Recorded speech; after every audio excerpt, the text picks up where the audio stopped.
Yeah, I think for the most part, the lane is going to be rough. I don't think there's a way to really come out as a big winner in the mid lane as Kunkka versus Slardar. I'm pretty sure Slardar is going to find what he wants, but the question of the Slardar hero is whether or not they can capitalize on the strength of this hero the moment he hits level 6. And that's something we saw yesterday being done very well from Shopify, is you hit level 6 on the Slardar, both supports were mid, ready to go. They dive the enemy mid laner, and they just start rotating lane to lane to lane, finding kill after kill. You cannot slow down on this Slardar once you pick up that momentum. He's got the leg day facet for a reason. Always in training mode, you know?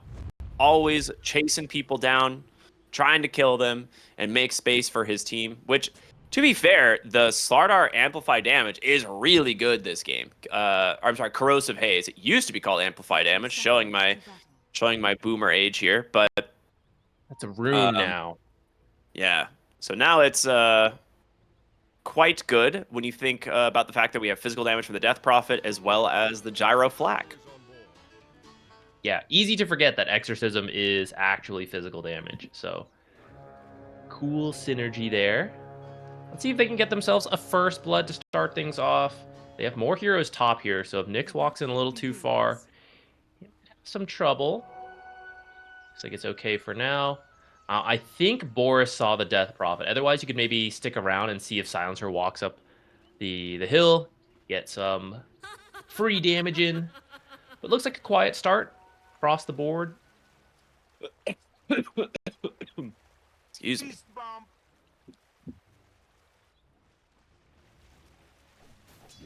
I'm excited. Welcome everybody to the North American Dota Showdown between some actual North American Dota teams. We've been waiting all qualifiers for this. It took us some time to get here, but we finally made it. Took 2 days to get the players in the lobby, but here we are. Yeah, that's true. There's the classic Flak Cannon and Fatal Bonds on the top side doing some work. I will say that Dawnbreaker is a little bit tankier than some of the other offlaners, especially once she gets, her passive and can actually heal a little bit. So she might be able to sustain a decent amount of the harassment, but it's the level 2 timing we're really going to keep our eyes on. If you manage to get that blast off sticky bomb with the Starbreaker combo, maybe that's all you need. Okay, RCY is getting slapped mid. I think the Slardar strength picks up as you get more levels. But yeah, you're right. This is I mean, he's getting CS, but he is getting harassed for it. Kunkka's got great base damage, right? 69 damage. Very nice. Yeah. And 35 bonus on the Tidebringer now. 5 more than it used to be. That adds up when you keep getting It's 5 slapped. more each level, too. Yeah, scaling 5. So that level 3 now, where he's gonna have his second point in Tidebringer, it's gonna be some damage. Do you think while you're affected by Torrent, you should be getting water bonuses? Yes, 100%. And bring back elemental damage into Dota again. I'm stunned in this water. It'd be a shame if I had more regen and armor now. Hey, are you using Torrent? Could you tell me where? I want to go stand. This Tidebringer, it splashed me with some water. I better get some armor and regen off of this. Top lane combo coming out here once again. The good old Dawnbreaker techies forced to run away. Yeah, this is the annoying thing about this combo. You want to commit, but if you commit at this point, I mean, you're just going to be giving kills to Gyro or maybe the Warlock. Yeah. Who knows who picks it up when you're this low. And so that's the nice thing, this Fatal Bonds combo. You're just keeping them so low. It is shoving in the lane a lot, so Italiano Gangster is still CSing fine. But you usually want to get a couple kills in the lane if you're playing with a techie support who has so much burst damage. So there is a slight trade-off in what's happening in mid right now. So Nyx playing Kunkka, the way this hero typically plays the mid lane is you don't ever build bottle. You go for bracers, phase boots into your core items, whereas Slardar absolutely needs a bottle. So bottom lane? That's first blood. Goes to the hands of Fade. Okay. We talked about it. Positioning, key importance here, and get away in a really good spot. Good sidestep from Fade. If he walks into that Yeah. shrapnel, I think he's going to be slowed too much, and Boris will finish the kill. Grandmaster Death Prophet player, by the way, in case anyone was not noticing. Fade has a lot of Death Prophet off lane games.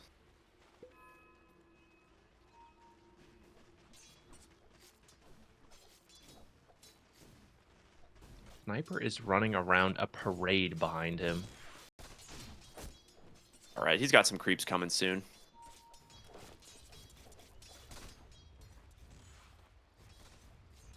All right, Slardar is really starting to pull away in mid now that he's got that, you know, ever since he picked up the bottle, having that extra regen, getting a lot more denies now.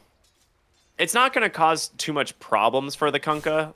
It's really the level 6 when you have to be careful to not get caught out of position and then die to a corrosive Have spam, because he's going to hit 6 first, right? Like, we know that. He's got another crush. He'll be fine. Bottom lane, Boris finds a kill. Hold up. Mid lane, RCY. He might be doing it. He's got a crush in 1 second. Gonna try and go for the dive. He gets him. And there it is. Playing in the seas. They belong to Slardar. That's the question we were trying to find all along. Who's the king of the oceans? This is actually a river, Ricky. All right, my You can have apologies. saltwater rivers. Oh, Yamsun takes a lot of damage, but had a huge stick to play around. Italiano goes down in the process. A double kill for the Gyro. Ooh, that's rough. That's the thing, right? I mean, you land all your spells, you see how close you are to getting the kill, and usually you would just run them down and they'd have to try to live and just try to escape. But because you've been keeping them so low with Flat Cannon and Fatal Bonds, you're like, well, I have 100 health, but he's got 100 health. Let's give it a try here. And he actually comes away with the double.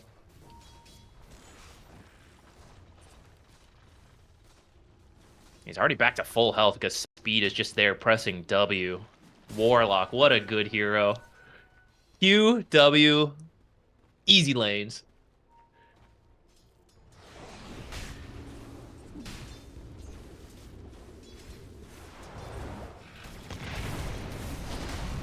Top lane, good aggression here this time. Yamsun might not make it out. The missile, Shadow hold Word up. heal. Oh, no, the turnaround. Italiano in a lot of trouble. Great plays here from Yamsun, just making sure to dodge out the Celestial Hammer as well. They're going to get another 2 kills in the top lane thanks to that rotation in from the Tusk. W for Warlock, W for Shadow Word. That is high-level support gameplay right there. This ability is just too good. It is too good. I agree. I didn't want to say it's too good, but it should not do damage. Just straight up, it should not do any damage. I don't know why they made it do that. That was one of those things where they're like, we gotta let supports farm creep waves. And they're like, let Shadow Word be Ion Shell. Why not? Now Speed gonna go for the steal with the rest of his team here. This is a really good move in from RCY. The corpse of the techies rest does a make it little in bit of time? damage, but this is a big follow-up here. The Golem gonna come out from Speed as he uses that Grimoire, but RCY slowed up here by the Silencer, trying to hobble away into the trees. Can he get away? There should be a Celestial Hammer coming through, and there is, but I don't think you win the fight. The Slardar is too strong. He gets another, and now Nick's on the run as the Rum expired. What? It does damage, Ricky. Oh, that was Shadow Word. I was like, that was the longest range to auto attack, but nope, it was just a regular range Shadow Word. That's the key. Speed is level 8, by the way. In case anyone was wondering if this was a mid lane Warlock, the answer is no. This is the 5-position Warlock, level 8 at 7.5 minutes. He's What a also hero. 3, 0, and 5 and secured the Wisdom Shrine, so everything is going his way in terms of being this high level. And that fight, and they even had such a good return combo in the boat and the Dawnbreaker, but that's the strength of the Shadow Word heal in these long drawn out fights. Sniper not nearly as capable of surviving long drawn out dives. They're gonna get a kill down there. That was brutal. That was like a child getting his candy taken away and then curb stomped. Like, that was brutal to see. Boris did not stand a chance there. Sniper, fully grown man though, so totally fine. Yeah, that's why it's okay. That's what we're, for clarity, in case you are wondering. All right. Right now, 3,000 gold lead for Wildcard. Feeling pretty good. This offlane Dawnbreaker, we kind of didn't feel like it was a great showing yesterday when we saw it played from Wildcard. It was an okay game, I'll be honest, but it does feel weaker than the Dawnbreaker's impact used to be. And this lane has not panned out well for it. It was also into a Warlock, if I'm not mistaken, right? I can't remember that. I think it was. Ooh, we spacing down here? Blast off. Fade is super dead. That's a great play there. Good response from the Bugs to be able to put a little bit of gold back into Boris's pocket here. He's going to need to be very farmed on the Sniper. Yeah. This might end up being a game where you're holding high ground for a while.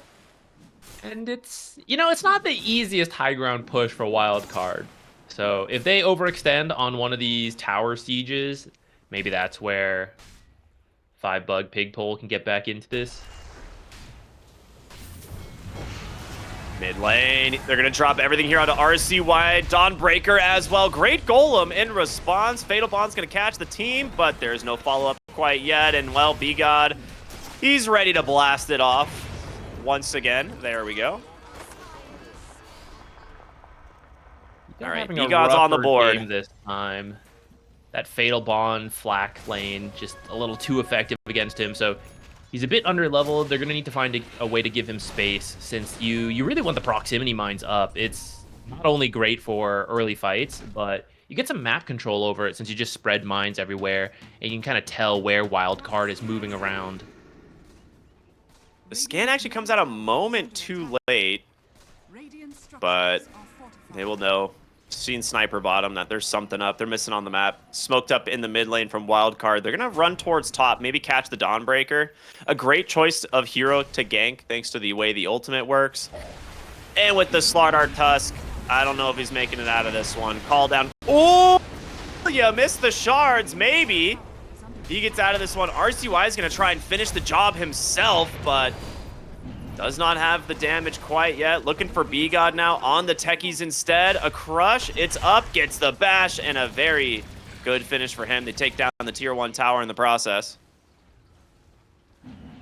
Get the Dawnbreaker out alive. Unfortunately, it is the techies dying again, so going to remain under-leveled.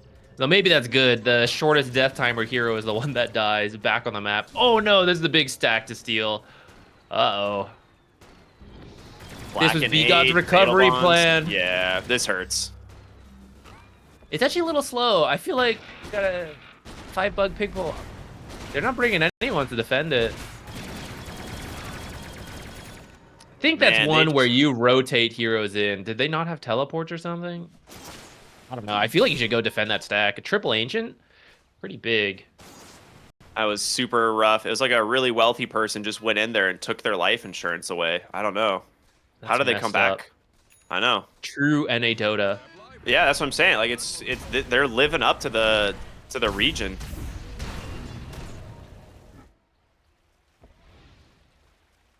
Sniper, at least, is not too far behind, and some of the idea of the Sniper pick is that you outrange the Gyrocopter.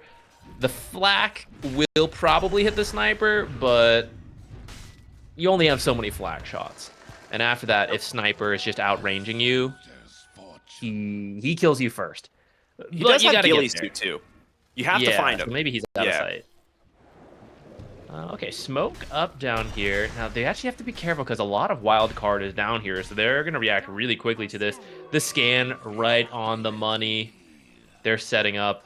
But do they know how many heroes are here? Because this is actually a 4-on-3 with the Dawnbreaker ult available as well.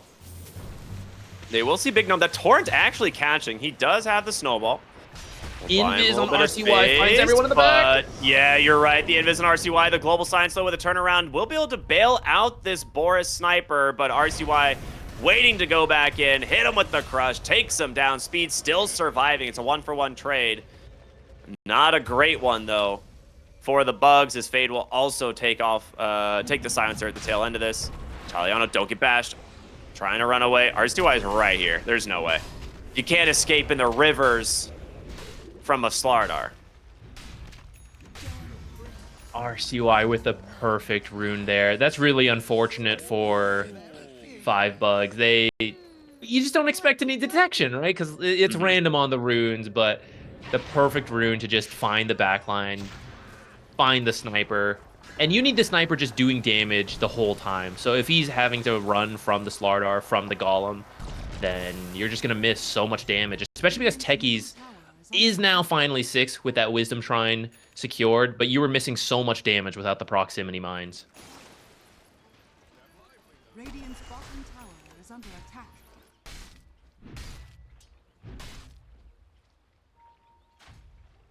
Wildcard, since they took that bottom tower earlier, should be pretty easy for them to set up for the Tormentor, get a nice shard for either Warlock or Tusk. Both of them are great. Maybe Tusk shard a little better this time if you can trap the sniper in there, and he doesn't have, I mean, he's poor this game, so he doesn't have the Hurricane Pike or have the Aghanim shard. So you'll be able to just keep him trapped and kill him easily.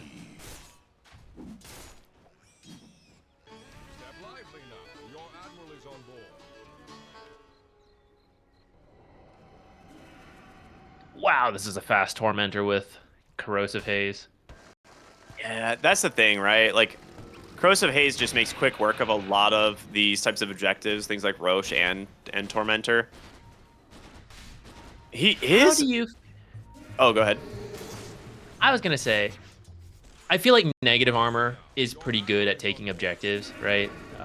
Roshan, towers, all become easier when you have, like, TA, Deso, stuff like that. And it's true for Tormentor, too. When you have these kind of Corrosive Haze, bugs, whatever, I feel like we need a balance. There needs to be something that is much easier to kill with magic resistance reduction, you know? Radiant's bottom tower is under attack. You hate the idea. I get it. Okay. No, I like the idea. I think it's okay. Dire's top tower is under attack. Sorry, I got distracted for a moment. Someone is in my yard, and I was not sure why. But we're okay. Dire's top tower has fallen. So top tier 1 tower, they grab it. They're going to TP bottom here to try and respond to Yamsun. Now Warlock is behind, drops the Golem. The Golem does come out actually at a pretty decent time. They'll take down the Gyro. They get the Golem as well. Now they're going to look for more. Boris trapped in the shards. Really nicely done. RCY will close the gap with ease. And now Fade, this gets to choose who he wants to run down to the backside. Meanwhile, Nyx doing his best on the Kunkka, but this Slardar just crushing the side of 5BUGs. Really not much they can do to stand their ground against this guy. 3 for 1. You get the Gyro, but you lose Sniper and Kunkka. The Techie is like not such a big deal, but you also lose this tier 2. Not so great. Maybe about as good as you could expect, though, considering how the game is going. The true comeback lies in the high ground defense with Sniper Techies. So maybe this is all part of the plan. We're getting there.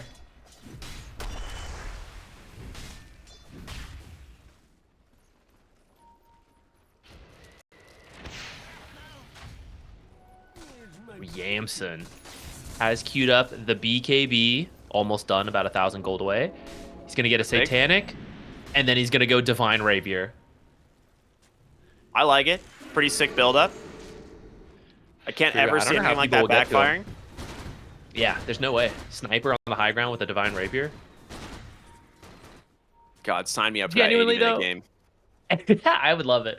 But I do agree with the build. Like, he'll have so much survivability between the BKB Satanic and then 2 supports that protect him with 2 tanky frontliners like the Death Prophet and Slardar.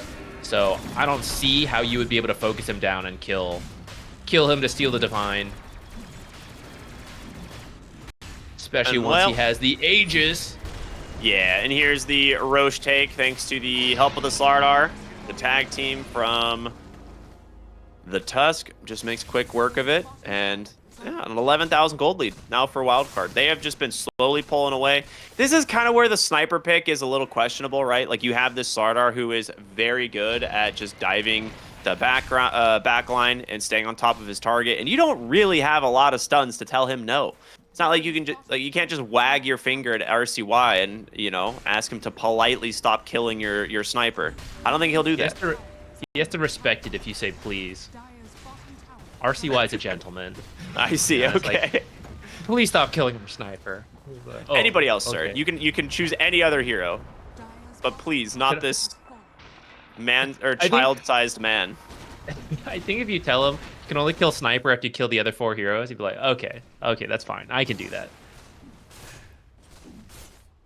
Dire's bottom tower is under attack. All right, B-God, trying to cut waves in the back. I do think this is where you have to get to. You just have to drag the game out. Fortunately, they have the 2 side lane tier 1s. Those are the most important to get if you want to creep cut, since it opens the map the most. Global's out as their turnaround's going to come in now from the side of 5BUG, but RCY walks away as the boat completely mistimed. Maybe it was a call to retreat. I'm going to give them the benefit of the doubt. They're like, all right, just get out, guys. We're actually not taking the fight. They popped Exorcism. There's a Aegis on the side of Wildcard. I think the retreat's probably the better call. Yeah, and they have Dawnbreaker pushing out the side lanes. I think this is actually going to be an economic win for them, even as they lose the tier 2. Radiant's middle And at this tower is point, under you really don't want to fight outside high ground. You need as much help as possible to win any of these fights. So you gotta wait out this Aegis. Radiant's middle tower Hope the enemy has as few ults as possible if you can force them out in other fights, and then maybe you can find a fight.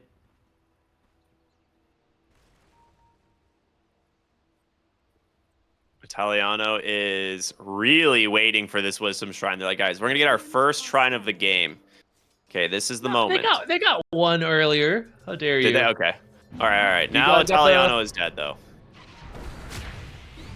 Oh, he's not even gonna Blink, get the Walrus shrine. punch. Say In please, comes tell him RCY. please. Let me have the shrine, please. Wait, the snowball. Ah. A big nom. That would have been very generous of you. But no, it doesn't quite work out. Oh, if he had made it to the high ground, he might have survived, but RCY, the Bash Master.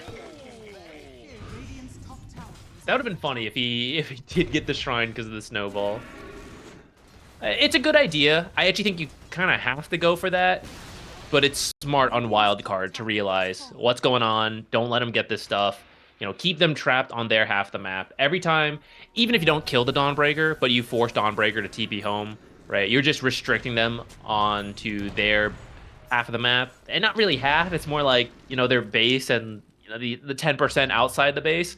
So you would just massively outfarm them, which is kind of already happening. But if you don't feel comfortable going high ground versus the sniper techies, grow that 14k lead to a 20k lead, a 30k lead, and then go.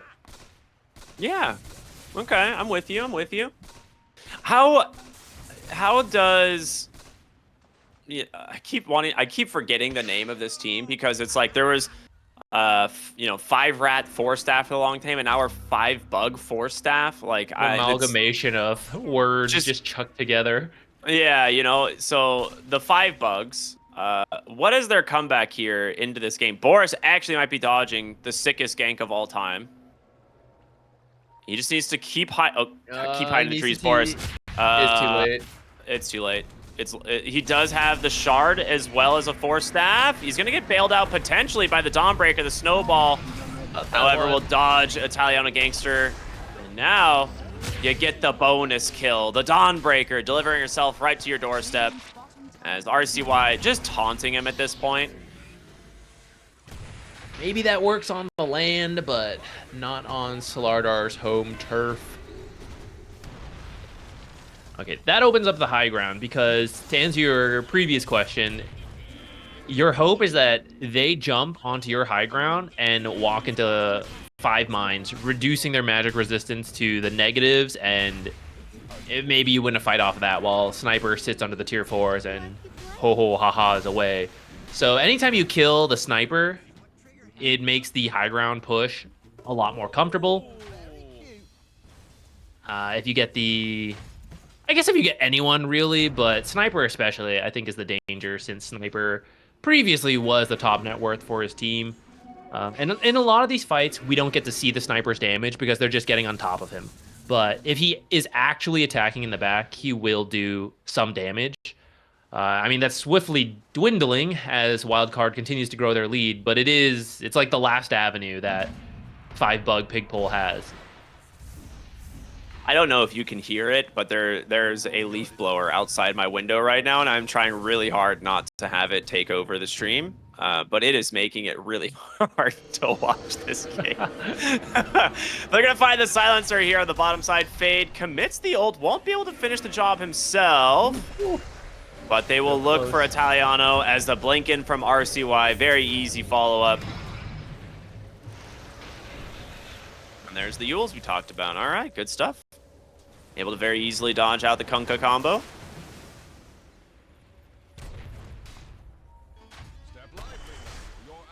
You know, I hadn't thought about Ghillie Suit being a way to push out side lanes when you're stuck in your base without being spotted easily.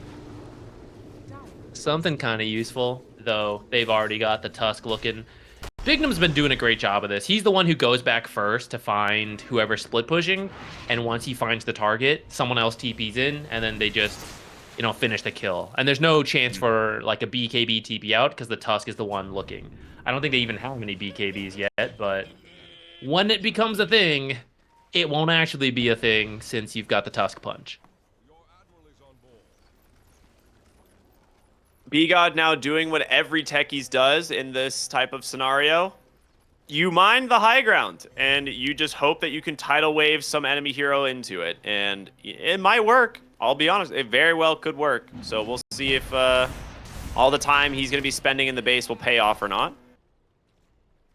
Right. Aggressive 4-staff into concussive grenade into tidal wave. Suddenly they're at the tier 4s. Yeah. Or Bignum does the funniest thing and snowballs his entire team. That would be pretty funny. I'm actually down to see something like that. Tormentor goes down very quickly. Shard will go to Fade there. As Gyro is actually going for the Divine Rapier. He says, what are they going to do, you know? I got BKB Satanic. All I need is a Divine. Yeah, I'm pretty sure he's just going to wait for the Divine, get the next Aegis, and then they're going to end on that push. The Aegis could start to spawn for the next 3 minutes now. I think you need a little bit more time than that to actually finish the Divine, so maybe you let Roche just sit there for a little bit. Or maybe you finish Roche, get the Aegis, farm the Divine, and then go with the last 3 minutes. I don't think the high ground push will take long. Like, once you have all of this, I'm pretty sure you just force it, and once you win the team fight, you win the game. So you don't need the full 5 minutes on this Aegis, which actually is a very quick spawn. It's up already. Wow, he got out of there. Yeah. That's impressive. And now they might turn into a kill onto Speed. Never mind, there's a Gyro coming. He's got a Golem. Speed living up to his name, just gonna chase Italiano Gangster. 4 staffs Yamsun. He's like, nah, you ain't getting away from us. Missile incoming. Very quick death on the silencer mid, but he can dodge the missile with Starbreaker. He won't. So call down's gonna hit, and Global comes out. I mean, he's dead now for that one. Meanwhile, in the base, the mines, they did their job. They killed some heroes. RCY in very deep. X pull back into Torrent. Is that his first death this game? Yeah, that was a 9 kill shot. I feel like that's his first death. Second death, it's his okay. Second death. So he died sometime earlier. I forget when, but that's a big kill. How much money was that? Almost 2,000. And then 900 for the assists. Who did that go to again? Silencer? That's a little unfortunate. You'd want it to go to the sniper ideally, but you Sniper's take what dead. you can get. Yeah. Time to put more mines down.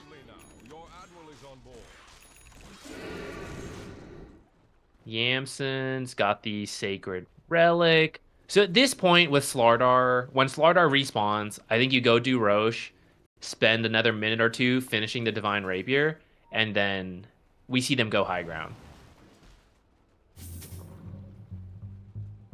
Are you okay?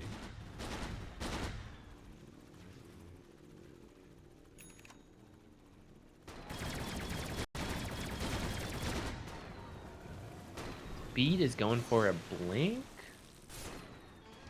Yo, hear me out. That's interesting. What if Yamsun immediately dies after getting the Divine Rapier? Where does that put this game? Puts it among the best Dota games ever played, where Sniper gets the Divine Rapier and we see a comeback over the course of the next 50 minutes. Because I think here's the thing, you pick up the Divine, but then you're still scared to leave the base because we've seen him die a bunch, right? Anytime they get to the Sniper. Yeah. So he's now stuck in the base. I think he queues up a Midas to get farm. But the thing is, like, Wildcard would be scared to push into the Divine Rapier on a Sniper, so the game just drags out. We would need a second Divine on the Gyro. It would just be hold the mat while you grow a massive lead. It would lead to an hour-plus game. All right, Yamsun, you know the assignment. Let's get to it. Bottom lane, Italiano. There's a Yules there to cancel that TP on out. And with this, Fade should be able to just run down the Dawnbreaker here with the Exorcism. He's gonna get he's just gonna lag all the players in the game for a moment, but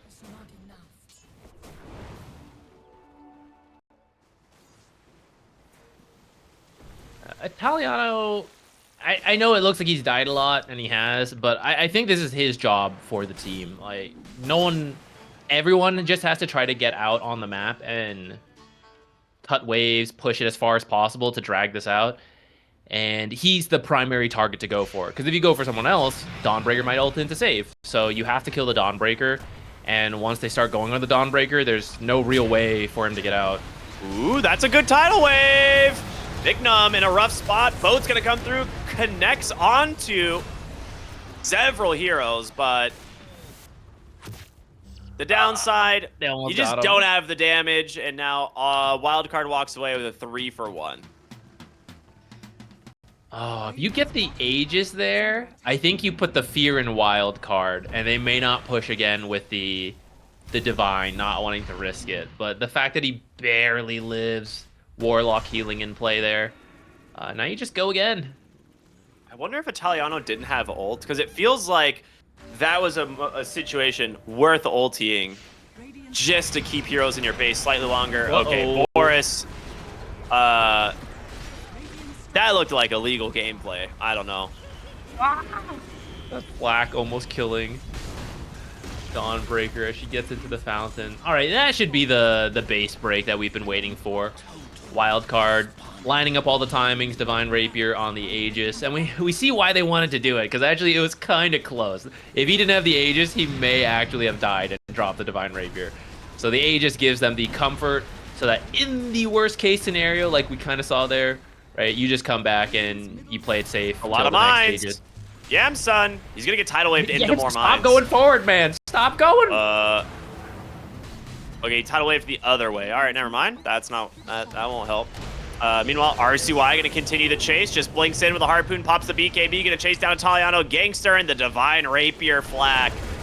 Well, what more can be said about it? The fountain, it belongs to Wildcard. 4 dead, a dieback on the techies, and very impressive game 1 here from the Wildcard boys. And honestly, this is Slardar in a nutshell. We've seen teams do this many times where either you snowball the game off of the level 6. Your ultimate is actually quite low cooldown at like 40-ish seconds, I think, at level 1. Yeah, 40 down to 32. And that's 2 recalls away from having, you know, like you gank bottom, and by the time you walk top, it's like, yeah, I use Pulverize again, and then you go mid, it's like, yeah, I've been recalled, and Chakra Magic, I Pulverize again. You know, you can just keep using Pulverize everywhere. It's kind of a cool idea. Sometimes you use it to just farm, but then you can't make a play, and now you can do both with this keeper. Or maybe you just keep using it on Pango so we can swashbuckle and shield crash a bunch. I don't know. Maybe overthinking it with the Primal Beast. Let's see what they do with it. I would like them to put more focus on the Primal Beast in the early mid game. Also, I'm not sure if we've really talked about this. It is carry Tidehunter off lane, Terrorblade. Whoa. They are Sidestepping that the... Yeah, they're sidestepping the Primal Beast matchup. They're that worried about it. And to be fair, Tidehunter also not great against that type of magic damage, but we'll see how it ends up going and playing out.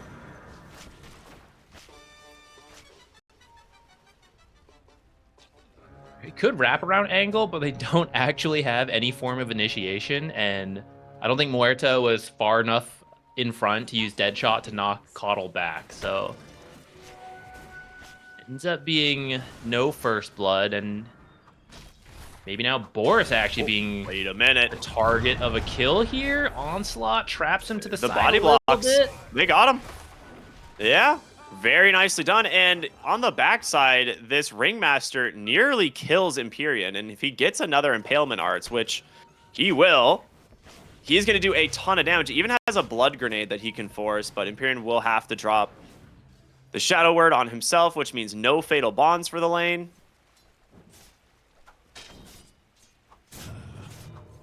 I think that's okay. Fatal Bonds with a Tide is not going to be as strong. And it's going to shove the lane, which is pretty much exactly what Coddle and Primal Beast want. So I think having to start Shadow Word's going to be okay here. He'll get it. He'll get Fatal Bonds at level 2.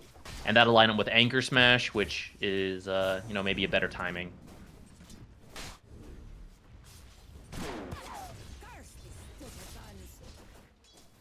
I'm definitely curious to see how this Coddle's going to play in the bottom lane, because right now he's just jungling. Leaving the Primal Beast alone in the lane. He's going to find a courier and a second courier. I don't think he turns saw it. around. Okay, he didn't see it.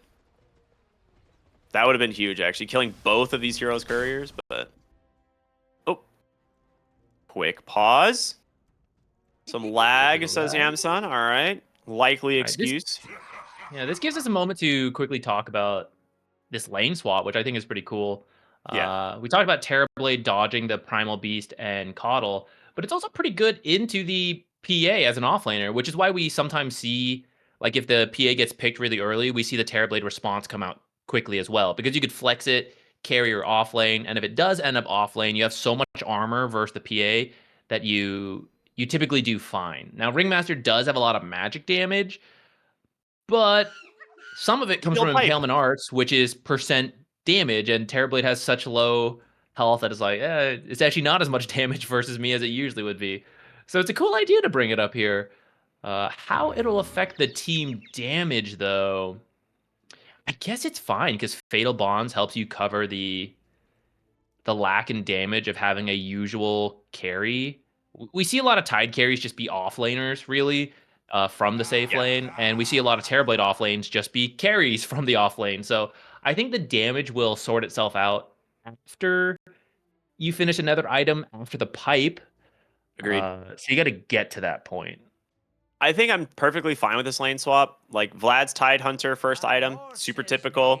At that point, you can kind of pick and choose. Maybe grab the Shard and a Blink Dagger really early so that you can lock down heroes like the Pango and the Primal Beast. The Shard is one of the best counters in the game to Primal Beast, bar none, because the second he presses Trample, you put Dead in the Water on him, and he's rooted for like 10 seconds. Like, it is a huge issue. So... we'll see if that ends up being, the way Boris wants to go, as opposed to playing more of a carry Tidehunter. And then for the Terrorblade, yeah, just get the pipe, then go back for your typical carry items. Things like Dragonlance, Manta, the things that we typically see. Yeah, Dead in the Water is very good versus all the cores on Wildcard as well. So I would love to see it picked up early, even though it did get nerfed. 10 more seconds is kind of painful. And if he doesn't get it, maybe that's why. Maybe he thinks it's just not worth it at that cooldown. But seems good enough to me in this game.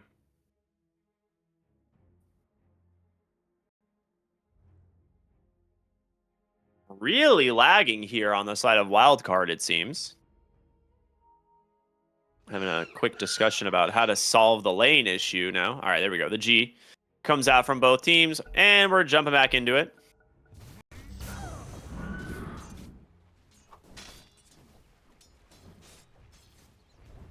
So mid lane, we have this like Nyx Assassin Ember Spirit, Nyx Ember Spirit versus the RCY Pango. I think typically this is going to be Ember Spirit favored, especially at the level 3 once you get the second point Sleight of Fist. Just really solid harass. But he does need that bottle. It's on its way, though. Just in time to get the top water rune. As long as RCY doesn't like swashbuckle past him to go steal it. He'll get changed pretty easily. Yeah, he can't really. Plus, he has a full wave there he needs to deal with.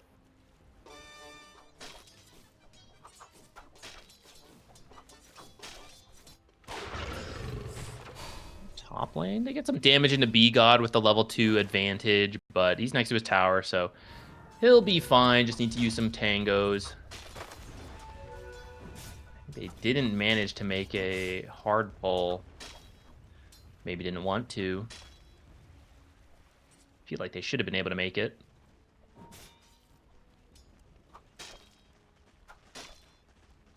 I see Bignum heading over to do some stacks already at 3 minutes.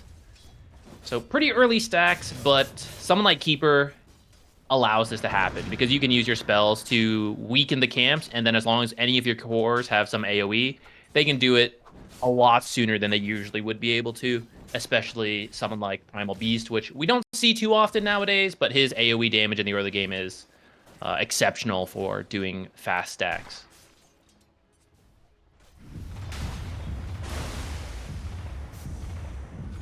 The Gush actually a fairly decent tool against the Primal Beast. I hadn't really considered that. I was thinking, yeah, Tidehunter does not do well against that kind of trample damage, but if you just Gush him, he loses like 50% of the damage from the trample, so it's actually a pretty great way of handling it. Meta popped in the top lane. I think it was to keep B-God alive. It looks like they were maybe going aggressive. So Italiano not going to get a lot out of this, maybe just some CS, but at the moment, I mean, look at his CS, 19-7. He's having a great game. One of the strengths of the Terrorblade, solid damage and really good attack animation, makes the last hitting versus many carries pretty good, since a lot of carries start with low damage. Though PA's is okay with the dagger, so we see she's not doing too bad in the CS department, especially as a wave gets pushed in. Imperion actually snuck his way over here. Yeah, Warlock going up in the top lane. Nice dead shot. B-God, though, taking a lot of damage here. Tame the Beast connects, and Yamsun's going to use that to find a trade. So, not too bad. Yamsun has 19 stick charges and a Lotus. He's perfectly healthy. Now, is this backfiring on the Tide? Takes some damage, but he's okay. Okay. A 1-for-1 top, and it's 5 bugs rotation, but they get a charge onto the Black Grimoire. So I think that's overall the win. True. Anytime you can get this Warlock more charges to get a faster 6, I think it is typically worth it. And they're going to actually try again. He actually never left this lane. I'll say RCY is playing insanely well in the mid lane. There's been multiple times I've caught him with just the camera coming back, and he is absolutely mind gaming the Ember Spirit on like which CS he's gonna actually be able to secure. They do force a lot out of Yamsun here topside, like you said. Since they decided to stick around. Yeah, that was almost the nerf to the PA coming into play there. Phantom Strike having a reduced cast range from 1,000 to 650 at level 1. Yamsun fortunately had 2 points and so barely managed to jump away at the last second. Tide wishing he had a way to jump right now. It was inevitable, right? The moment, because they've been tri-laning this top side, at some point your Tidehunter is going to die. Here's the thing. He's still CSing exceptionally well, and your Terrorblade is getting way more out of the top lane. So I'm perfectly okay with them making that sacrifice, as long as it doesn't continue to happen, right? If he comes back to lane and he continues to be able to farm, I think it's fine. But RCY really starting to pull away in this mid lane, especially now he's going to have an Arcane Rune, I believe. Yeah, balled up. And he's going to come top, has the Rolling Thunder. This is a huge series of kills if he can grab him. I think the illusion Question is, saw who him, will he though. find? The answer is Everyone's in full nobody. retreat. Okay, That's pretty good. this is an unfortunate TP. Yeah, the Terrorblade illusion standing where it was allowed them to see RCY step out. I think he needs to take a bigger path around the side.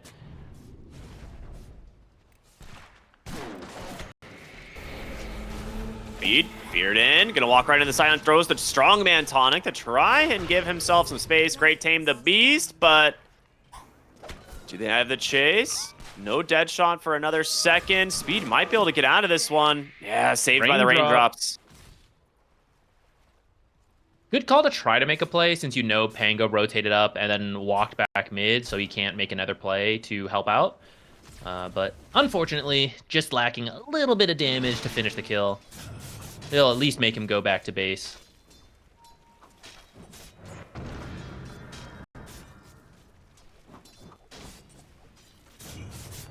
All right. Despite how I thought the lanes were going for the side of the 5 bugs, I almost said 5 rats, the 5 bugs, the top net worth is actually the PA and the Primal Beast. The first blood going to Primal Beast really helped him out to have a solid start. And now that he's been given so much space, you have a much easier time. Like he's doing it right now. He's dragging creep waves to camps and then farming both at the same time. It's much easier for a Primal Beast left alone to do that than it is for a Tide Hunter left alone to do that. Though he's starting to do the same thing. It's just not as efficient because Anchor Smash. I mean, the scaling just isn't as good in the early levels as Trample. Later, it'll be better, but for now, it just means he's not capable of matching the Primal Beast.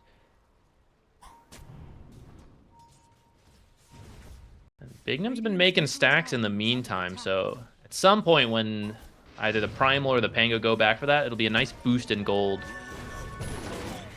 Amplify damage pop rotation here. Is they're going to try and just find a kill onto Speed, but a Primal Beast is on the way. Sleight of Fist will dodge out the Tame the Beast, but with Fade here now, it is time to cut and run. This guy's very strong. Gets the Courier as well. All right. I'll just go back through that Twin Gate.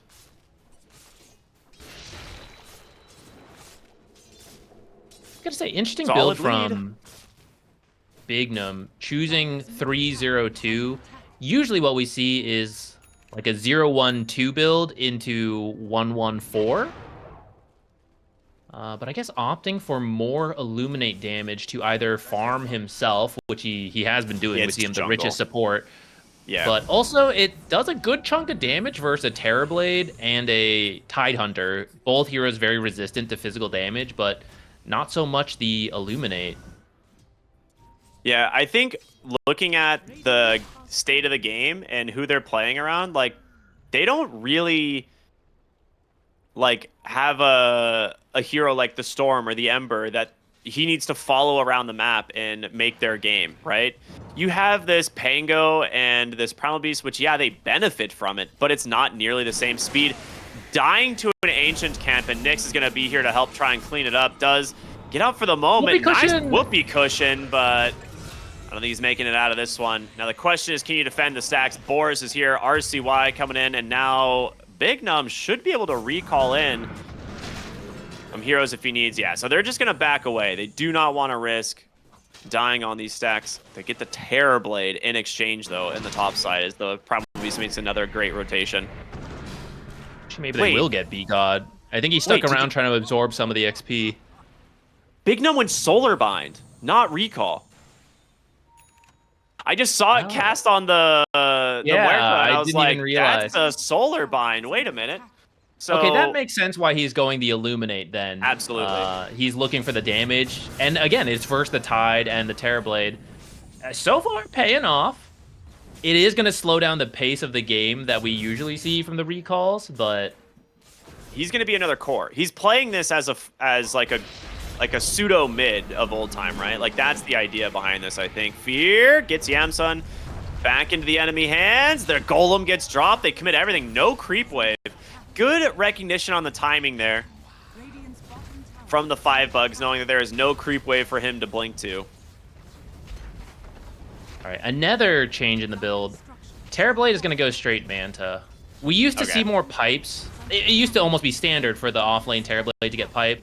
We've been seeing it skipped a little bit more lately, but I'm unsure how I feel about it, because so far every time we see it, it feels really missing. Like, especially in this game where he went Solar Bind on the Coddle, it really feels like someone needs a pipe. This is spooky. You are in a lot of trouble in this bottom lane. They don't manage to connect on the stuns there to RCY. The Ravage ends up missing, and now the Rolling Thunder coming here. This will lock down the tide forever. Primal Beast on the backside also getting caught here. As well, they just go one to the next. Tame the Beast stops Begon from TPing out. Yamsun will chop him down a 3 for 0, and the Illuminate healing from Big Num is so overwhelming, countering out the Fatal Bonds completely. Yeah, they're just bringing an overwhelming amount of damage. We talked about last game. Warlock kind of likes these slower fights, but so much coming out. Yamsun jumps away to fade. Out. I don't think he can go for this. I don't think he can go for this. Ooh, off the mark there with the onslaught, but Nyx now going to take a lot of damage, and RCY is sitting under an Invis rune here on the top side. He's trying to do what damage he can, but there it is. The Pango with the Shieldcraft Swashbuckle refreshed immediately by Big Num, as they will now look for Boris. This game is looking difficult now as the chase continues. You can't really kill the Tide. The Diffusal is annoying for sure, but okay, hold up. Hold up. Are you holding? I'm holding. Okay, I think he's out. Solar Bind, hold up. Big Num not done. He wants the Illuminate. He wants to get this kill. Does he have the damage? Saved by the raindrops and this Mage Slayer. Boris actually still surviving, getting healed up constantly by this Warlock. With the TP coming in now from the Ember, he's going to have to pop the Rolling Thunder to basically just get out of this fight.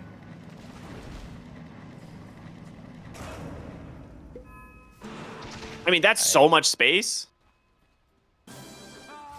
Yeah. The thing is, I think that space would ideally be for the Terrorblade, because it's essentially a carry Terrorblade from the offlane and an offlane Tide from the save lane. But Terrorblade came over. So who did the space go to? I was gonna say space for Wildcard. They TP 5 bottom. Okay. Yeah, they TP 5 bottom and PA like. Oh, then yes, I agree. I agree. Chilling. You know, like maybe they don't kill the Tide Hunter, but do they care? Yeah, that space definitely works out. I was thinking for a while, for 5 Bug, it's like, oh, I guess, you know, big commitment from the Pango is really scary, and he didn't actually get anything. But yeah, when it takes so many heroes to not let him get the kill, but they're all in the same part of the map, yeah, it doesn't feel quite the best. Though they have split up pretty quickly, so, you know, just back to farming. Our carry Terrorblade on the way to Manta. I guess when I think of him as a carry, I'm fine with it skipping the pipe. And I do think that's what's caught on lately, but just feels like a really good pipe game is all. You know, I don't think anyone else can get it. I don't think Tide can get Mage Slayer and pipe. Yeah, he's just playing carry from the offlane, right? Like, that's really all. It's just a lane swap. Like, this is legitimately where a carry Terrorblade just played in the offlane into the PA because it typically wins the lane matchup. I want to say Big Num is cooking. He's got the Holy Locket done. He is level 9 on this Keeper of the Light. He's going to pop the smoke here on the bottom side. Into the trees they go. He's going to get scouted. Does have some healing to maybe bail him out, but no. A lot of damage coming through. Onslaught connects. The Golem does stop that Pulverize. He gets the Sunder just in time. Hold up. 5 bugs are back, baby. 4 for 0 into the Tormentor. That is a massive win here for the Bugs. That is going to completely equalize the net worth advantage. Boris dying in the mid lane, but was that literally a 6,000 goal? How much was that? It's like 3,500. I can't believe he got the Sunder off at the last second. That changed the whole fight. That got you an insta-kill. onto, I think there's the Primal Beast, right? And Yeah. everything committed onto the Terrorblade, and then you don't actually kill him, you don't have anything left for everyone else. Radiant's middle tower. Turns out he never needed the pipe. Who would have guessed? I guess so. I guess so. It would have been a Foolish lot less casters. scary, right? Like, I feel like he would have not worried at all about dying if he had it, but RCY mid lane did commit his spells. There's going to just drop the Ravage. TPing in, though, from speed will have the escape back to try and bail him out. Fear into the taunt. And, boy, that is a lot of damage. Back to a mostly even game off of a series of great events for 5BUGPIGPOLE. So from here, I don't know, like, what's your timing? I guess, like, Terrorblade is still farming up. He's got his Manta, going for the Shard to get the Demon Zeal. Mage Slayer Vlad's almost done on Tide, and he is going to go for the Shard later on. Yeah. And maybe once you have that Shard, you can actually get these kills. Otherwise, it's a little bit tough to keep some of these heroes locked down, like the Pango and the Primal Beast, PA jumping around, Escape Act coming in.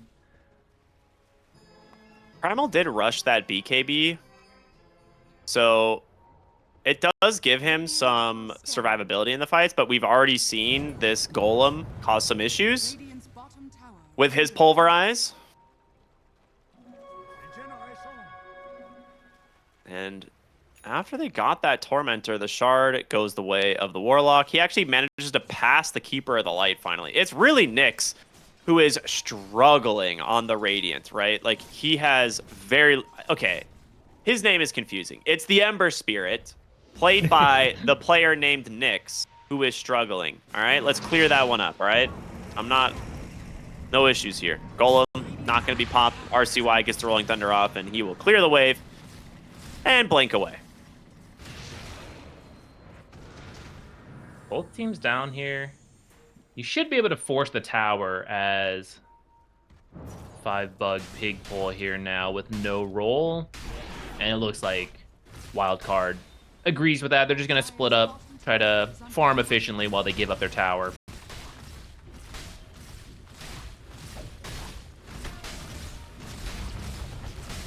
They're actually looking to get the Ember in the mid lane. Onslaught, They've got the Pulverize. damage so easily. Ooh, yeah. This Especially is where with that Solar Solar Bind is Bind. sick, dude. Yeah. Maybe you don't have the playmaking potential of, like, the map with Recall, but Solar Bind, baby. I gotta look at the numbers on this thing. I haven't seen this spell in so long. It's 20% at level 1, which is pretty much canceling out your base magic resistance. So it's like all the magic spells do pure damage. A little less, but pretty much. That's pretty good. Boris TPing out, should be fine. That's where maybe Recall would help a little bit. You can bring in some help, but it's just a trade-off, right? I think right now Recall is better, but it's cool to see Solar Bind find its value here as well, where, you know, you get that Ember kill because of Solar Bind. Maybe you don't get this top kill because you don't have Recall. It's just like pros and cons of each facet.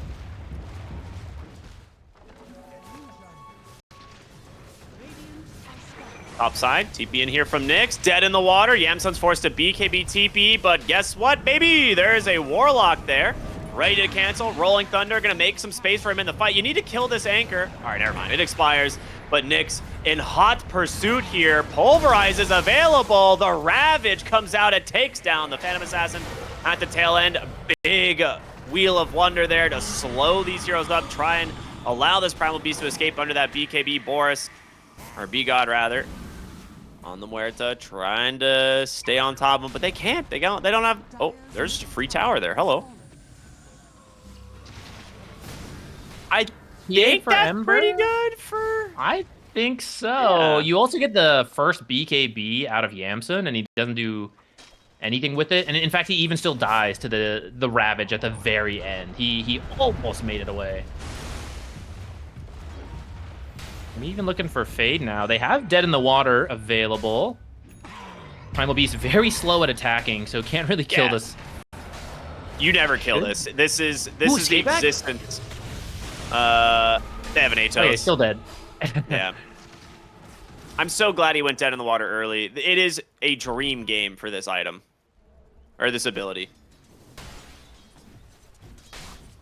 Really solid. I haven't seen Escape Act affect someone dead in the water. I was wondering if it would just disappear the anchor, Ooh, but the anchor? Yeah. yeah, still stuck in there with it. So it buys you some time, but you're still kind of trapped there.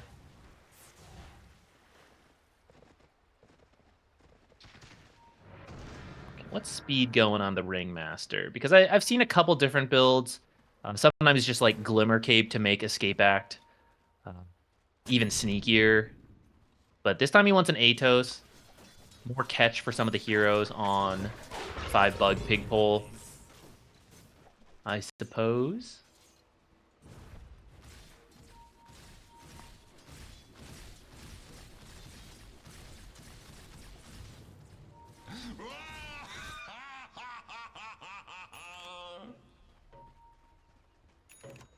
What's the next item for Boris here? He has the Mage Slayer, the Vlads, and the Shard.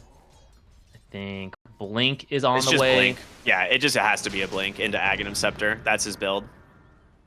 Oh, the Ags. Oh, I guess I do see that. A lot of physical damage. The Ags is just such a good pickup on this hero. It gives you wave clear. It gives you like more AoE damage in the fights. It gives you way more chase. Boris gonna be caught here, but that Kraken Shell debuff getting dispelled into the Pulverize though. He will respond with the Ravage, catching 4. The question is, can they turn the fight? They do get a really nice rock there dropped on with these Fatal Bonds, doing some work for RCY with the Rolling Thunder. Able to escape for now. There's gonna be the turnaround onto Italiano. The BKBs are there. He's trying to find a center target, goes on to B-God, keeps himself alive, and it works! They managed to turn the tides as now the Phantom Assassin will blink away. Big Num doing his best here to stop the chase, but the chains finding Yamsun, trying to get in range for the dead in the water. The blink forward, he's dropped it, leashed up, nowhere to go, and just like that, 3 more dead on Wildcard. Another fight where you commit so hard to kill this Terrorblade. You pop both BKBs, roll stunning him. You're like, surely we kill him while he's in his meta and he can't do anything, but you can sunder allies. So he just sunders B-God, gets back to full health, and now you're right next to a Metamorphosis Terrorblade who just starts whacking away. I get it though, because if you kill this Terrorblade to start, I don't know if you have the damage to win the fight without him. Agreed. So I understand why they keep focusing him, but that's twice now where it's so close, but they can't finish it.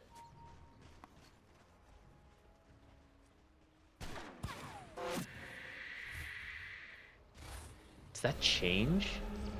I mean, Terrorblade's only going to get tankier from here. Yeah, he needs...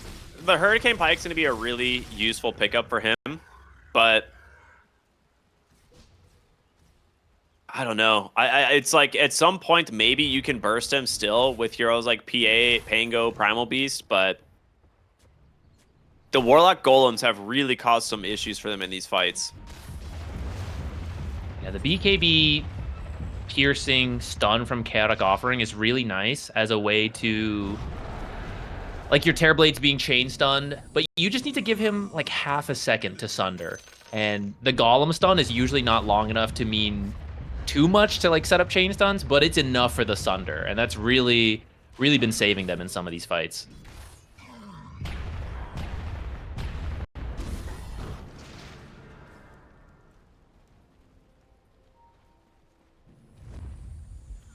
All right, smoke up here from the Radiant, heading towards the mid lane.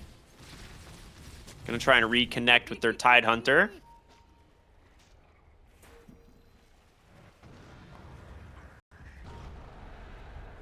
Now there is a Primal Beast just onslaughted, which would be a really good find, but looks like they don't want to get too close to that mid tier 2 tower. Instead, we'll turn back towards Roshan.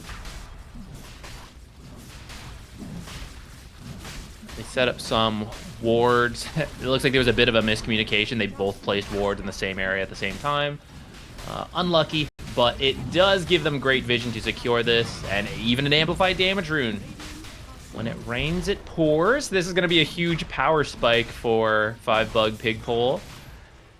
Now, good luck actually killing Italiano twice when he has the Aegis. They know something's up, right? Like, they're trying to set up around Roche, but there's just nobody here in time. Phantom Assassin still farming in the bottom lane. Has no intentions of helping out the team for that.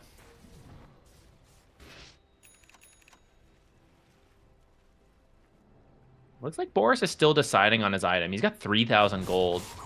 And maybe debating that Ags, or is there something else?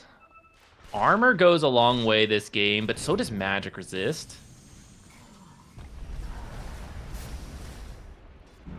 Do you think he's thinking about damage? Like to go back that route so that Terrorblade doesn't have to do everything? I think if you build more damage on Tide, you're griefing your game. Like, the hero doesn't need to do a lot of damage. I think you have enough damage. Like, even your, like, Muerta support can scale. Like, Warlock, pretty high damage support. And then you, of course, have, like, Ember, who's one of the highest damage heroes in all of Dota. If you can give your Ember a little bit more space and fights to play around, I think he makes up for it and will do more than what Tidehunter would.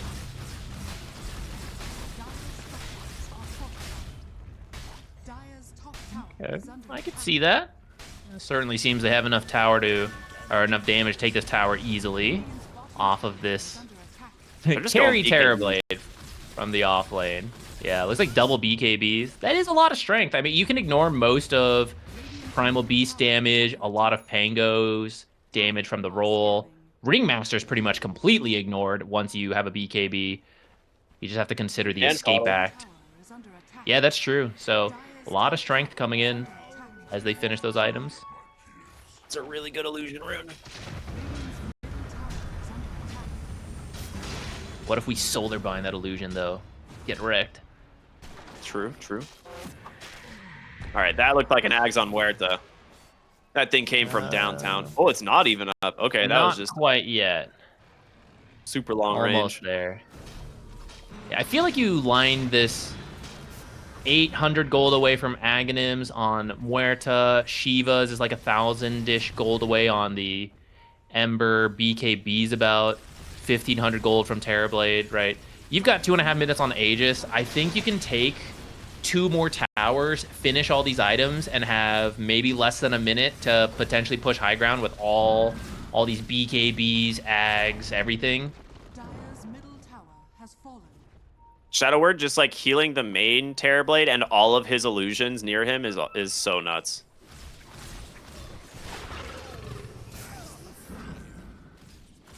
Do you think they'll take that away? I mean, Warlock needs a nerf at some point. Yeah, there's just no go need back for to being it. single target. Yeah, there's absolutely no need for it. It's way too good.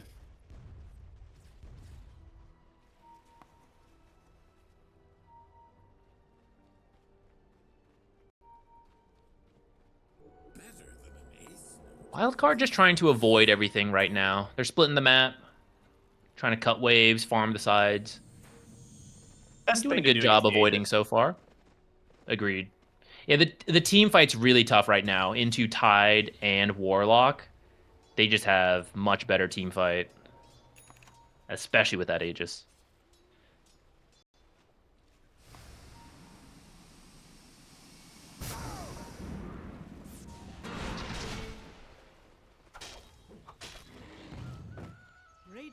Smoked up, trying to not let Wildcard just dodge them. RCY, he wants this, but he's scared. Everyone's missing. It feels like a bait. Gonna watch for a little bit. They need to put this Aegis to use. They've got 1 minute left on it. They have their BKBs, right? So I would really like them to force an objective on this bottom tier 2, and then maybe start trying to threaten high ground. They're gonna go for Tormentor on Wildcard. The crits from Go to Big Num. All right, how does this shard work now? Hold on. Because it's Solar Bind. So it just gives you 2 Solar charge. Bind. Okay. Yeah. And more healing. Oh yeah, it does the healing for both, and it's just a double charge for whatever ability you have, either Recall Yeah. or Solar Bind. Double Solar Bind's not too bad, but I don't think it's massively game-changing, considering a lot of their lineup is the physical damage of the PA, and that so many BKBs are out. But if the BKBs are down, then the supports can suddenly do a lot more damage with maybe 2 Solar Bind charges.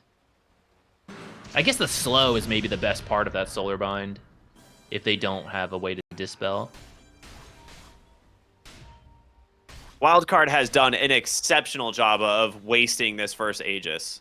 Like, they basically just split the map. They didn't die a single time, and they built a 7,000 gold advantage. I think they start when they got Aegis. I want to say they were still about maybe 1,000 to 2,000 ahead, but the fact that they actually pushed their gold advantage didn't really lose many structures at all. That is probably the best thing that you could ask for out of Wildcard. I want to say that it did allow them to finish some really big items like this BKBs, Shivas, the Ags. But Wildcard was doing a good job farming as well. And we have the Nullifier about to be done for PA. Coddle is very close to a Scythe. Speed managed to finish a Blink on this Ringmaster, so the saves from Escape Act should be pretty consistent now. I think Octarine's almost done on Pango, and Primal Beast finished his own Shivas, I believe. So everyone ramping up in this time. If Primal Beast ever gets to an Aghanim Scepter this game, they're actually in a lot of trouble on the Radiant. He's got it queued next, but he's not got much money towards it. About 700 gold, 800 gold, so should still be like 5 minutes away, but depending how many fights you win. PA bought the Shard, and you line it up here with the Scythe, the Hexa on the Coddle. This gives you kill threat onto Boris, 100%. If you get the break into the Scythe Hex, you can kill this guy very easily. Shivas comes out. Well, Yamsun popped the Fan of Knives on the low ground. So, Boris able to BKB and walk away. A bit of a misplay there for Wildcard, is now they've got to retreat as Italiano trying to pursue. Dead in the water. Hold on, there's the breakout from Yansum. Golem's gonna come out. There's a nice Ravage as well, stopping the Primal Beast, but Yansum continuing the chase, able to take down that Tidehunter, but can they get more? Can they deal with Italiano Gangster on this Terrorblade? And it looks like they can. The Solar Binds continuously holding him down in place. Jump Force Sunder. Hex comes out though from Speed. Is it gonna work? It does. They managed to take him down, and now so much damage coming out from this Fatal Bonds. Nyx, can he carry this fight? But it's gonna be close. They actually turn it completely around. Triple kill for Empyrean. He's got to change no more charges. 1 second, but he just needs a Sleight of Fist. Fade gets a shield rune. That's a big boy coming right back into this one. Onslaught. Dodged out with the slide, but He'll have a Spirit in 1 second. He should be fine from here. yeah. Man, that was such a back and forth fight. It looked like Wildcard whiffed their initial jump onto the Tide, but then I think 5BUG sensed that and really wanted to force something, but they ended up extending too far and then gave a fight back to Wildcard, which looked like they were winning until the very end. There was enough split damage from all the AoE spells, especially this Fatal Bonds, that I think that ends up being a pretty even fight. I'm actually not sure who is the big winner there. They came out gold-wise ahead on the Radiant, 5BUGs. So, Big Num, Rooted, Beard, Ultimate comes out, the slide chains in from Nyx, and they will get themselves a kill. Nicely done.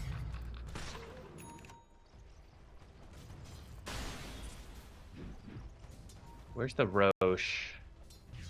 Ooh, it is up, actually, and he just made it to the pit. All right, so with that fight ending and now that pickoff on the Coddle, that's perfect for them to finish the Aegis. And we weren't sure if they should have pushed harder with the first one, but now they definitely have everything they need to just immediately start threatening buildings with this second Aegis and the banner, which Wildcard does not have the easiest time dealing with. If PA can get close, use Phantom Strike, kill it, sure, but I mean that means she's got to jump into the banner, and that's scary to do when there's a Terrorblade standing right there. Yeah, they've got to turn this Aegis into a set of racks. There's no way you can use this Aegis and get nothing out of it again. So we'll see how long it takes for the Terrorblade to finish this Butterfly, and then I would really like to see them group up, try and make a play here on 5BUG. Yeah, maybe take this bottom tower while you're finishing the items. That way, if you do win a major fight in their base with the Aegis, you can just end the game. See the lines being drawn, you know, try to hold this half of the map. Don't let them move out too far. Easier said than done versus some of these very mobile heroes like PA with a blur and the Pango jumping everywhere.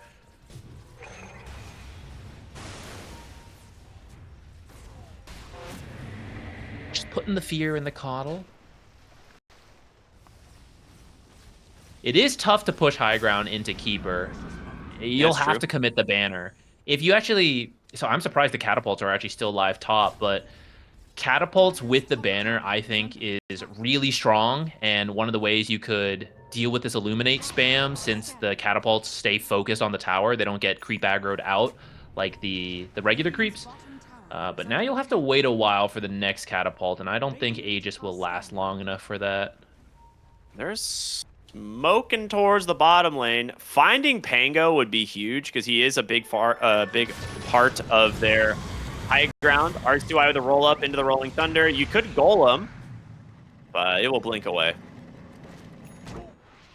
So Rolling Thunder is down. You gotta do something here. Mid lane.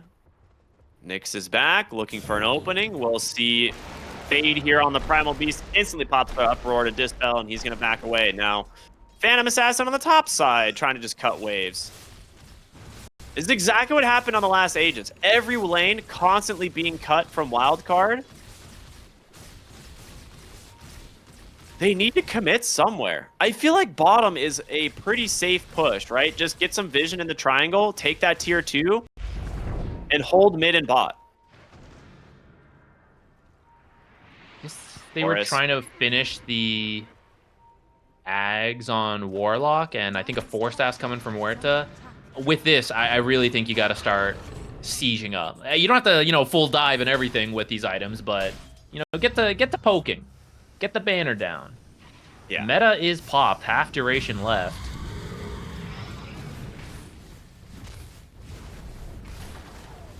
Here we go. You've got to do this. There's gonna be the fortification. Again, the meta about to expire, so they might have stalled this one out long enough on Wildcard. I don't think this means their push should stop, though. But it looks like to them, they're done. They're going to leave. Wildcard's trying to wrap around with the smoke. Will they find anything is the question. The Warlock, his ward actually will scout speed there. They have a gem on the Pango? I think they do. Yeah, but then Pango went to farm his speed and was like, I'll do it myself. I'll put a sentry. Now the money's mine. Yeah, Nullifier doesn't really do much against Pierce the Veil there, so... Okay, you have one more push available to you because meta is up in 30 seconds and there's a minute and 15 on Aegis. So I just want to see him go straight back mid. That tower is already almost dead. One meta, maybe even just the illusions will finish that off, and you can try to take the barracks with the second Aegis. Rolling Thunder coming through. They do manage to catch Empyrean on the backside. We saw how much damage he was able to do in the first fights. He gets the Golem off. Just needs to get to safety. I don't know if he'll be able to. He's just playing with them. Hold on, the Ogre Seal dodging out Fade, running through the river, but caught finally by Big Nun. Both supports dead. That's a rough 2 deaths with no buybacks. They might be able to get the mid tower off of this. Yeah, I think so. These supports want to stay alive in the back of fights and just keep spamming out spells, especially those dead shots that are so disruptive in these fights. So the perfect find from Wildcard into an Aegis, but 5BUGPIGPOLE, you know, they were the ones trying to find the fights earlier, and Wildcard was dodging, but Wildcard, on their first attempt out, feels like they find the fight. Or maybe that's the second attempt out. But, and there it is. Aegis expires. Fade's gonna go right into the pulverize. Do they have the damage? Italiano is gone for 75 seconds. They commit the BKBs to secure that one. And well, did Terrorblade pop a BKB as well, right as he died? he did use the BKB, but I think there was a bash from something. I mean, it wouldn't have mattered. He's 100% dead. Yeah, I guess it was just the pulverize. I thought I heard a bash, but they don't have one. Hey, hold on, the fear into the taunt. Yamsun commits the satanic there to dodge the silence. They're on top of the warlock, but unable to finish the job. You've got to get these lanes of barracks, but Tidehunters cut your wave completely.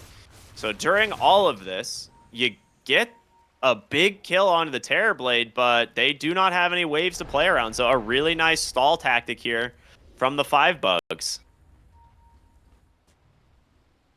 Boris wants to cut one more wave, and then he's got to get... Oh, this is... Just showed top as his pause comes out. I think it'll be okay as long as you clear this and then go TP out. Should be fine. But if he hangs around too long and gets caught, then we're just going to see the same thing. It'll be a kill on the Tide, Wildcard pushing objectives and threatening you to try to get you to buy back.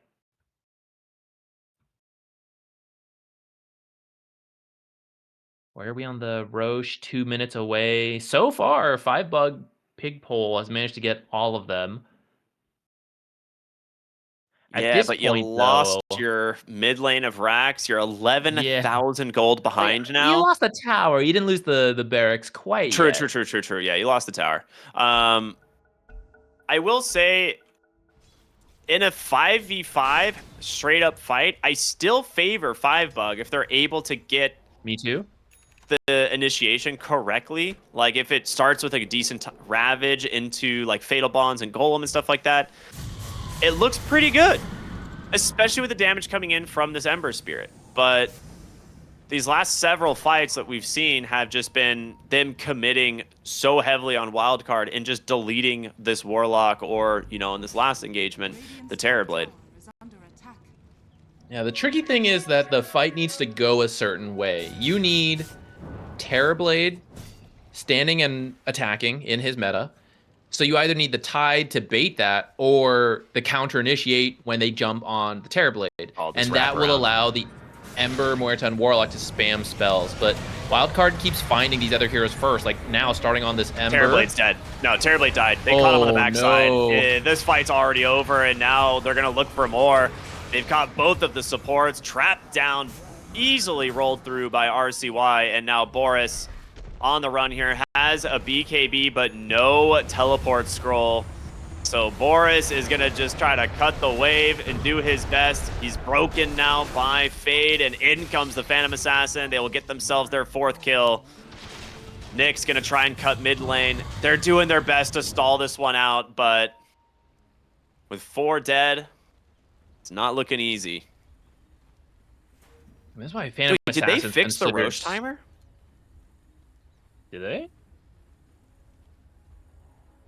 Weird. So. I don't know. I think it's still. I think we still don't know. Yeah, never mind. Yeah. It's never mind. I thought for some reason I thought it was saying it would respawn in 5 seconds. Phantom Assassin has been good for a really long time, and this is one of the reasons. We were just talking about how you need a controlled fight. You know, this hero there, this hero there. She's just looking around blurred, and she's gonna kill a hero in like 1 second before you can react if you have any form of chain stun. Which this time it was the pulverize plus the PA killing the Terrorblade before you could do anything. And suddenly the whole game plan's out the window.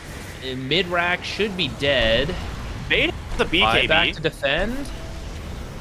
Will he use it? Yamsun wants to go in. Silenced up for the moment. Hold up. There's the BKB, the Golem, though, as a response. They're going to try and do what damage they can to RCY during the Rolling Thunder, but in comes the Primal Beast. There's your Pulverize, but do they have the damage to finish the kill? It doesn't look like it. There Nice it is, Ravage. the Ravage finally connecting onto multiple heroes, but RCY with this Rolling Thunder, it's round 2, baby. He's ready, He didn't get the taking Thunder. them down. They just roll right through the side of 5BUGs as they fall one by one. 3 more buybacks coming through as Wildcard plenty healthy.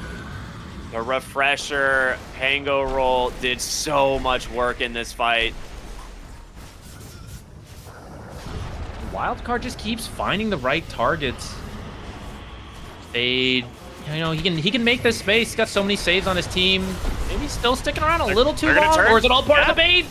Yeah, it's just pulverized. That's a dieback now, and B-God trying desperately to finish the job, but can't do it. That is the GG, and Wildcard will take it 2-0. This is a showcase of patience. You know, you lose every single Roshan, and you slowly build the advantage and wait for your opening.